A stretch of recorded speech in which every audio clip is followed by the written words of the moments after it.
Hi, everyone, and welcome back to another very special episode of Ian as a Weirdo. Today, I have a very special guest with me. I have Amy from Mom Be Amy, and we are going to be talking about mental health today. We're doing an interview together. So, thank you very much, Amy, for coming on and hanging out with me today. Thanks for inviting me. Yeah, absolutely. So, I was wondering if you could start us off with talking a little bit about your history with mental health.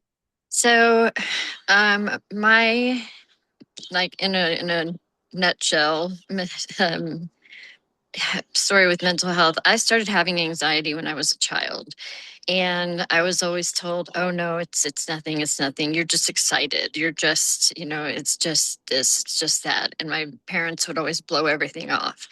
And when I became an adult and got my own insurance, I finally went to the doctor and they were like, "Oh no, you have severe anxiety. You're having anxiety attacks." I had been to the hospital thinking I was having a heart attack. And um, so I got put on Prozac. This was way back in the 1900s. I got put on Prozac. And for the first time in my life, I actually felt like I didn't have 1,000 of me running around in my head fighting for attention. It still happened, but it wasn't as bad. And I always knew that there was something different about me and something that just wasn't being found and something that wasn't the doctors just weren't touching on. And so when I was 46 years old, I was diagnosed with ADHD. And that completely changed everything for me. And I don't medicate for it, but just knowing that I have a diagnosed actual um, issue, it helped me to come to terms with the fact of why I had a substance abuse problem, why I acted out in certain ways that I did because, I didn't know any better. And it's helped me so much in my life because I was diagnosed this year with treatment resistant anxiety and depression. I was like, I didn't even know that was a thing. I thought there's a pill for everything, right? And I was like, okay, that's not a thing. I'm not going to be treatment resistant. I refuse to have treatment resistant. I don't want to live my life like that. You resisted the treatment resistant diagnosis. Yeah, yeah. I'm going to live my life like that. And I was like, there has to be something. And so my doctor added another medication, and even though I didn't want to, but it worked. And so for the past like 6 months, I've been doing really well on it until lately, like the last month or so. It's been causing me to have facial tics and unwanted body tics and like jolting in my sleep and stuff. So my doctor took me back off of it. So we'll see how that goes. So far, I've just been really tired and, you know, trying to thug it out and deal with the withdrawals and everything like that. But having my substance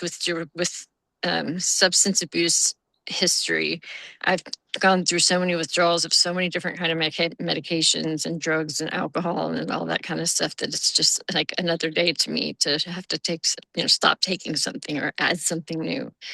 So but my mainly is anxiety. Mainly, I suffer with anxiety, and for no reason, absolutely no reason at all. I'll get sitting there on the couch watching TV, and all of a sudden, I feel like I'm having a heart attack.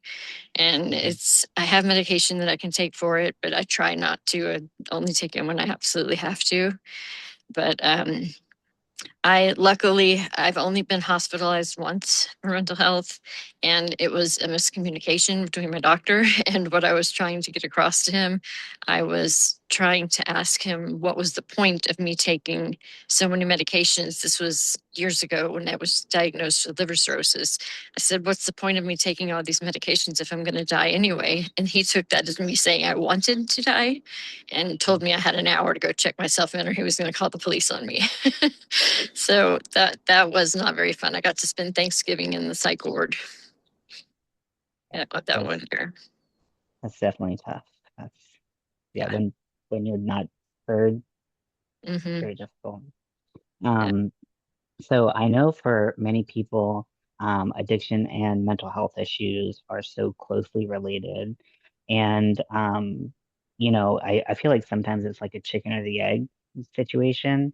I guess I kind of wanted to hear your opinion on people who do struggle with both and what that cycle looks or feels like. I think a lot of people who struggle with substance abuse are looking to fill a need that's not being met. They're looking to fill a hole in their life somewhere, whether that be their mental health being taken care of or a relationship issue that they're having, a bad childhood that they lived and nobody listened to them. They don't know where to get help. They're afraid to get help. Myself, I just figured I just used the excuse, well, everybody in my family is an addict. So that's just the way, that's just me. But that's not just me.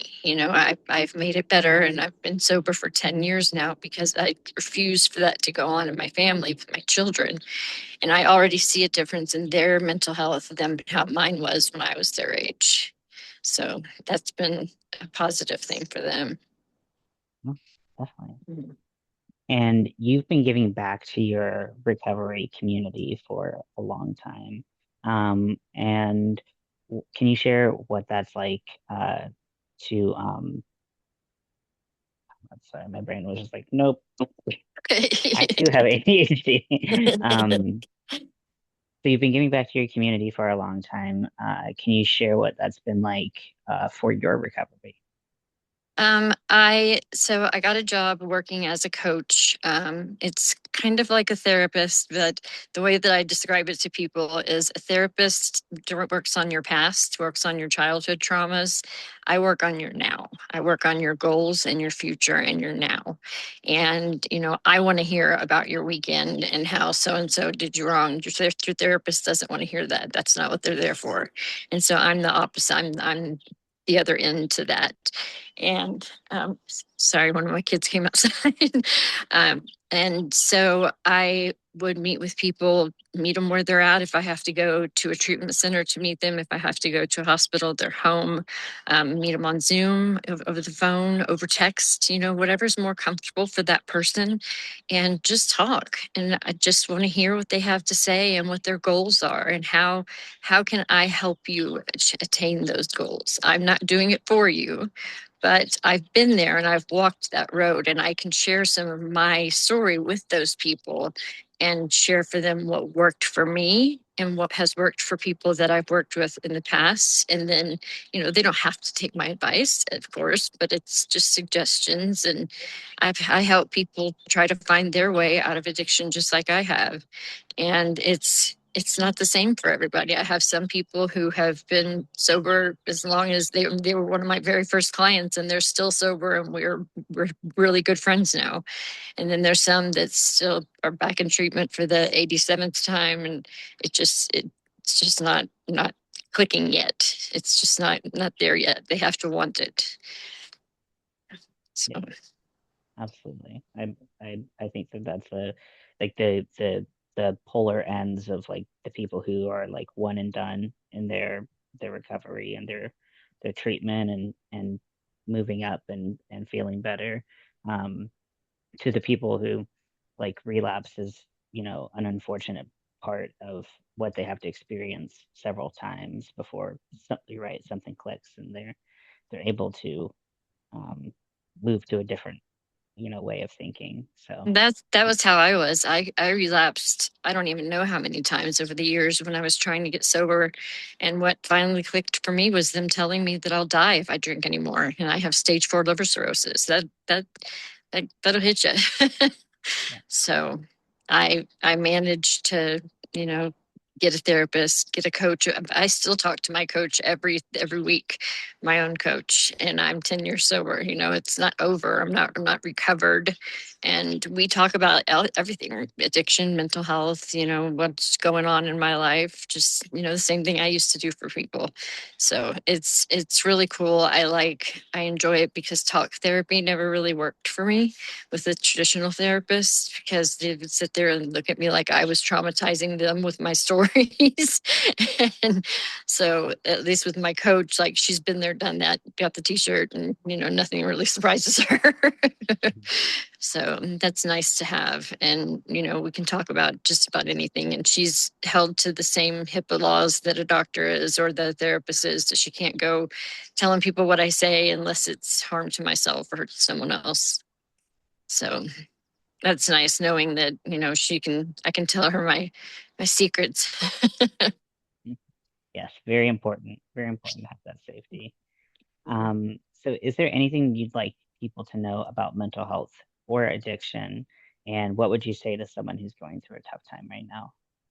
It's not something to be ashamed of at all. It's something that a lot of people struggle with. And there is help out there for both mental health and addiction. There's lots of different kinds of help for both. If one doesn't work for you, you can try another one. There's so many different kinds of therapy out there now for people that they've got hiking therapy now and going to the beach therapy and like all this there's therapy with anything so if one thing doesn't work for you, like for myself personally, AA didn't work for me. It's just not the kind of structure it's too structured for me to be honest. And that didn't work for me, but getting a coach did. And I found other meetings that had mixed people in them that had different addictions. They were recovering from different things: mental health, addiction, eating disorders, all different kinds of things. And it's nice to be in those kind of groups so that you get different people's life experiences, and that you're not so alone. So Definitely. just try to find somewhere, but try to find something that works for you. Just keep trying. That's what I had to do. I was the person that told myself, "Oh, I've got this. I've been sober for 3 months now. I've got it under control." And then I would go buy a bottle of wine and have it chugged before I got home. So I can't reason with myself. It's all or none. And so I had to give it up all. Yeah, Yeah. totally understand. Um, and then kind of lastly is about, I wanted to ask about support system and how do you feel supported in your mental health and who or what is your support system?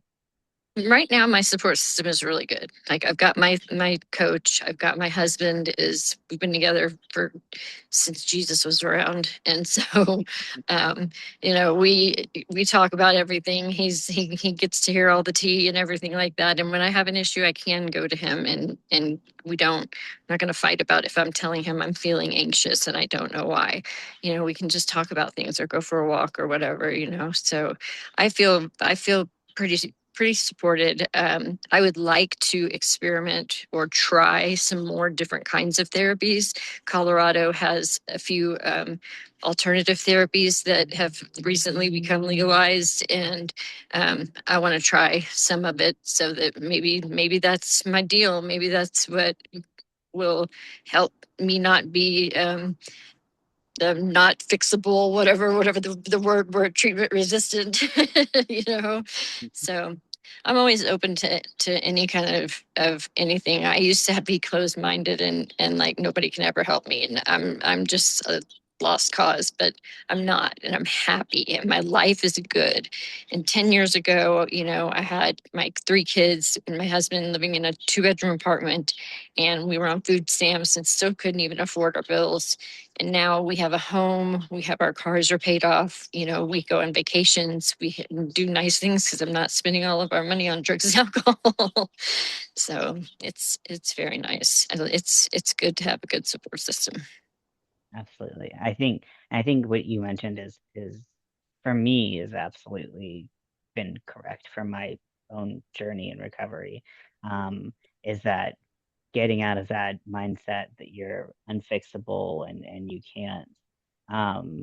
can't get better from there. Mhm. Because for me that was a big shift in my own thinking because I was just running myself into the ground and like, well, I'm broken anyways. Who gives a shit?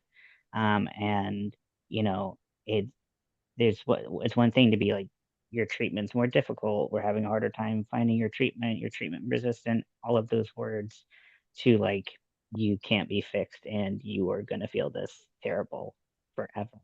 So give up. Like it's a big Mhm. shift to try to back themselves. I completely understand. Hmm. Um, but but yeah, I think I appreciate you answering all of my questions today. Anything you'd like to leave us off with? I think you left us in a great place, but just wanted to. Not really. I just, if anybody has any questions, definitely leave them and I'll try to answer them as best as I can. I'm an open book when, as far as it comes to my own recovery. If anybody has questions, needs guidance, on where to find help, I can try to help you. I am in the state of Colorado, so I know a lot of the resources that are here, but I can help with resources out of state as well. Just looking them up, helping you look them up. Sometimes that's all that somebody needs is just a little help looking something up. They got to start somewhere. So if anybody needs that or just has a question, I'm an open book with my recovery. My story is going to help somebody somewhere. Absolutely. Thank you so much, Amy, for talking with me and sharing your story. It's super important for people to hear that it gets better and there's a light at the end of the tunnel. Um, even when, you know, you're in the throes of addiction, you're in the throes of having mental health crises and Mm-hmm. everything like that can get better. And there are resources out there. Mm-hmm. So thank you so much for talking with me today. No And problem. we'll talk to everyone later. See ya.